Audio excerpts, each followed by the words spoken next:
Donny Schatz, the winner of the opening night of the Oil City Cup for 2014. A race of surprises. It looked like you surprised everyone on the start, going down to the bottom to take the lead. And then late in the race, Joey, Saldana actually slid up in front of you in 3 and 4 before you were able to turn back underneath him. Yeah, he had a very good car at the beginning, and was able to stick around the bottom and get by those guys. And he just didn't know where to run. It was awful slick in 3 and 4. It was bouncing off the fence, and couldn't really get around the bottom. So he must have got a good run and went for the slider, and wasn't going to stick. All we had to do was turn and go back underneath him. So did the best we could. These STP guys just keep doing a phenomenal job with this race car, and it's fun to drive right now. You were really good in lap traffic, at one point putting 3 cars a lap down and 1 pass coming out of the exit of turn number 4. How important is it to keep your rhythm when dealing with slower traffic in a race like this? Well, it's it can win a race for you, it can lose a race for you. If you're leading, you probably don't want to see it, but if you're running second, third, or fourth, and it gives you an opportunity to get up on somebody else, you want to see that lap traffic. And I was able to kind of watch those guys for a few laps and see where they were at, and find a line where I could get them all at once, and it just worked out good for us. So hats off to this whole STP race team. They're just doing an awesome job, and can't say enough thanks for all the fans for coming out tonight. At the caution flags toward the middle stages of the races, you had actually built up nearly a 3-second lead each time when the caution flag came out. Were you aware of how much of a lead you had, or would you rather have the open track that the caution flag gave you? You just have to take what you get. We're never fans of cautions, but it happens. We don't want anybody unsafe or debris on the track. So the only thing it does is it lets the tires cool down, and you always wonder if they're going to reheat, if your car's going to feel the same. There's a lot of factors, and that turn 3 and 4 was awful tricky. I didn't know if if I was going fast enough on the top there. It just didn't seem like there was anything else to get a hold of. So tried to beat it as long as I could, and you don't want to get yourself in trouble and bounce off the fence and knock a tire down either. So you got to be somewhat cautious, and that's probably the biggest factor in the yellows is what do I do next? Ladies and gentlemen, your World of Outlaws STP Sprint Car Series main event winner, Donny Schatz. David, a big slide job there late in the race to gain that second spot. How tricky was this racetrack tonight? It was really awesome. It turned out to be a very, very racy track. There was a top and a bottom.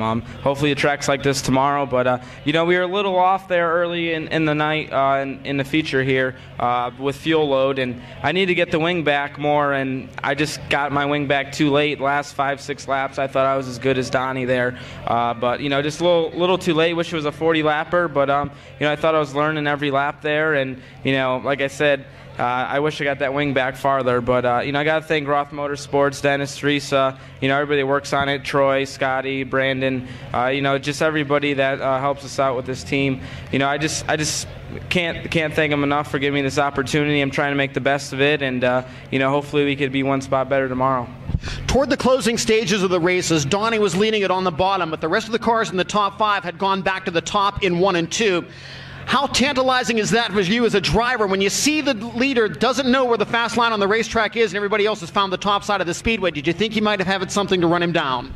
Yeah, the bottom got really, really slick there at the end and got very, very hard to run. Obviously, Donny's really good with the pedal, and he was able to do that. I just felt like I was slowing down too much and grabbed a little moisture on exit. But, the top was best for me. Joey was running the top too, so, it was kind of tough for me to gain much. But I thought, with open track, I was maybe just as good as Donny, but he got through lap traffic very, very well. And, like I said, I wish it was a 40 lapper. David Gravel, your runner-up tonight in the Roth Enterprises, number 83. Joey, you tried the slider late in the race. You actually got by Donny before he turned it back underneath. Hindsight being 20/20, would you try it again at the same spot, or would you wait until later? No, I mean, that was the only shot I had at it, so I was trying everything I could. Probably trying too hard cost me a runner-up finish. We were just really trying to win a race tonight. Had a really good car, and my wife's grandmother passed away this week, and my dad's been struggling with some stuff, so it'd been nice to put a smile on their face tonight with a victory, but hopefully we can build on this and come back tomorrow and do that. Late stages of the race, tracks seem to change a lot, especially in the last 10 laps or so. Describe what it was like out there. Oh, it was very technical, and you have to have a good race car, and as a driver, you just can't make a mistake because the track's just so unique and slick and heavy and on the fence, and it's just everything you can imagine you get to race on here. And we had a shot at, and that's all you can ask for. But hats off to Donny. He's on a tear right now. So I think if you beat him, you know you accomplished something pretty special. So we just got to get a little bit better. Joey Saldana, your third place finisher tonight on the opening night of the Oil City Cup. We'll head back upstairs and give you your full field rundown.